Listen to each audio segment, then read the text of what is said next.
அனைவருக்கும் வணக்கம். இன்றைய தினமணி செய்தித்தாள்ல என்ன செய்திகள் இருக்கு அப்படிங்கிறத பார்ப்போம். முதல்ல பார்த்தீங்க அப்படின்னா, இன்றைய திருக்குறள். திருக்குறள்ல என்ன சொல்லியிருக்காங்க அப்படின்னா, "வெள்ளத்து அணைய மலர் நீட்டம் மாந்தர்தம் உள்ளத்து அணையது உயர்வு" அப்படின்னு சொல்லி குடுத்திருக்காங்க. "நீர்ப்பூக்களின் தாளின் நீளம் அவை நின்ற நீரின் அளவினதாகும். மக்களின் ஊக்கத்தின் அளவினதாகும் வாழ்க்கையின் உயர்வு." ஸோ நம்மளோட ஊக்கம் எந்த அளவுக்கு உயர்வாக இருக்கோ, அந்த அளவுக்கு நம்மளும் உயர்ந்து கொண்டே போவோம் அப்படிங்கிறத சொல்லியிருக்காங்க. திருக்குறள் எண் 595 அதிகாரம் ஊக்கமுடைமை. அடுத்ததாக பார்த்தீங்க அப்படின்னா, இங்க தமிழகத்துல 5 வயது குழந்தைகளுக்கு உட்பட்ட இறப்பு விகிதம் அப்படிங்கிறத குடுத்திருக்காங்க. ஸோ தமிழ்நாட்டுல பார்த்தீங்கன்னா, இந்த 5 வயது குழந்தைகளுக்கு உட்பட்ட இறப்பு விகிதம் அண்டர் 5 மார்ட்டாலிட்டி ரேட் அப்படிங்கிறது கான்ஸ்டன்ட்டா டிக்ரீஸ் ஆயிட்டே வருது. அதுதான் இங்க சொல்ல வராங்க.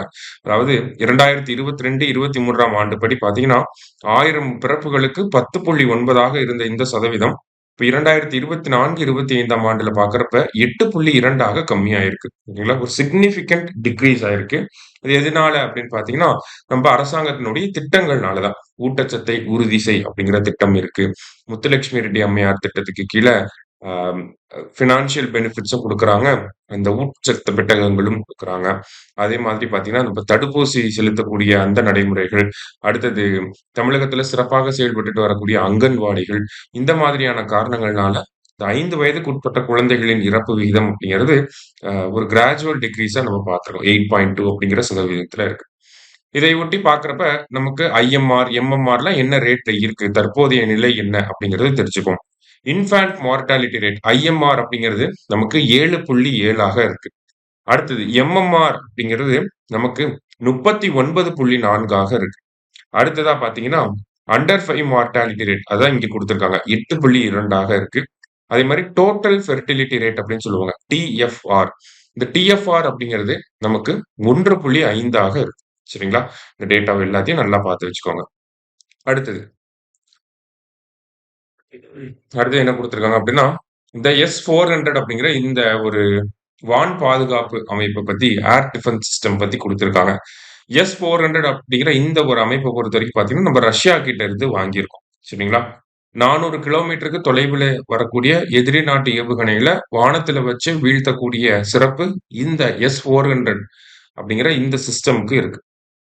அது மட்டும் இல்லாம இந்தியாவுல இந்த S-400 நம்ம சுதர்ஷன சக்ரா அப்படின்னு சொல்லி சொல்றோம். சரிங்களா? சுதர்ஷன சக்ரா அப்படின்னு சொல்லி சொல்றோம்.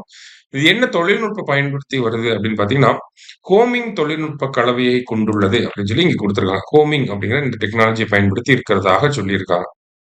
அதாவது இந்த டெக்னாலஜி மூலியமா நமக்கு என்ன பயன்கள்லாம் இருக்கு அப்படின்னு பார்த்தீங்கன்னா, பின்தொடர்வது அப்படின்னு சொல்லி குடுத்திருக்காங்க. அதாவது ஒரு மிசைல் இருக்கு அப்படின்னா, அந்த மிசைல ஃபாலோ பண்ணிட்டே போய் அட்டாக் பண்றது. செலுத்திய பிறகு வழிகாட்டுவது. ஒரு மிசைல லான்ச் பண்ணதுக்கு அப்புறமா, அத வந்து டார்கெட்ட லாக் பண்ணி, அதுக்கப்புறமா அத கைட் பண்றது.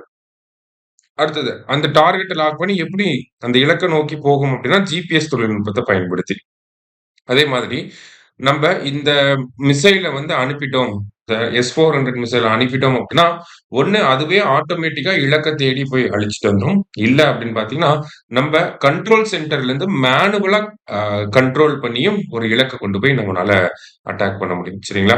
ஸோ இந்த மாரி பல்வேறு தொழில்நுட்பம் கலவைய தான் நமக்கு ஹோமிங் தொழில்நுட்ப கலவை அப்டின்னு சொல்லி குடுத்துருக்காங்க இங்க. ஜஸ்ட் என்னங்கிறத தெரிஞ்சுக்கோங்க. சரியா? அடுத்ததா பார்த்தீங்க அப்டின்னா, நமக்கு மகளிர் சுய உதவி குழுக்கள வச்சு ஒரு செய்தி குடுத்திருந்தாங்க. மகளிர் சுய உதவி குழுக்கள பொறுத்தவரைக்கும் பார்த்தீங்கன்னா, கடந்த 4 ஆண்டுகள்ல தமிழக அரசாங்கம் மகளிர் சுய உதவி குழுக்களுக்கு வழங்கிய கடன்களின் தொகை எவ்வளவு அப்படின்னு பார்த்தீங்கன்னா, 1,12,00,000 கோடி அப்படின்னு சொல்லி தமிழக அரசாங்கம் குடுத்திருக்காங்க. இடையில பார்த்தீங்கன்னா, உள்ள மத்த நமக்கு தெரிஞ்ச திட்டங்கள பத்தி குடுத்திருந்தாங்க. அத தாண்டி பார்க்கிறப்ப நமக்கு விடியல் பயணம், மகளிர் உரிமை தொகை அதையெல்லாம் தாண்டி பார்க்கிறப்ப தோழி விடுதிகள் கிட்டத்தட்ட ஒரு 13 தோழி விடுதிகள் உருவாக்கப்பட்டிருக்கு. இன்னும் 14 இடங்கள்ல உருவாக்கப்படும் அப்படிங்கிற செய்திகள குடுத்திருந்தாங்க. முக்கியமான செய்தி என்ன? கண்டிப்பா அ தெரிஞ்சுக்க வேண்டிய விஷயம் என்ன அப்படின்னு பார்த்தீங்கன்னா, மகளிர் சுய உதவிக் குழுக்களுக்கு கடன்கள் வழங்கப்படுது இல்லையா? ஸோ அந்த கடன்களோட உச்சவரம்பு அப்படிங்கிறது பார்த்தீங்கன்னா, இதற்கு முன்னாடி வரைக்கும் 12,00,000 இருந்துச்சு. சமீபத்தில இந்த கடன்களுடைய உச்சவரம்பு அப்படிங்கிறது 20,00,000 தமிழக அரசாங்கம் உயர்த்தி வழங்கிட்டு இருக்காங்க. சரியா? மகளிர் சுய உதவிக் குழுக்களுக்கு வழங்கக்கூடிய கடன்களின் உச்சவரம்பு ஓகேங்களா? மேக்ஸிமம் லிமிட் எவ்வளோ அப்படின்னு பார்த்தீங்கன்னா, ஒன்ஸ் முன்னாடி பார்த்தீங்கன்னா 12,00,000 இருந்துச்சு.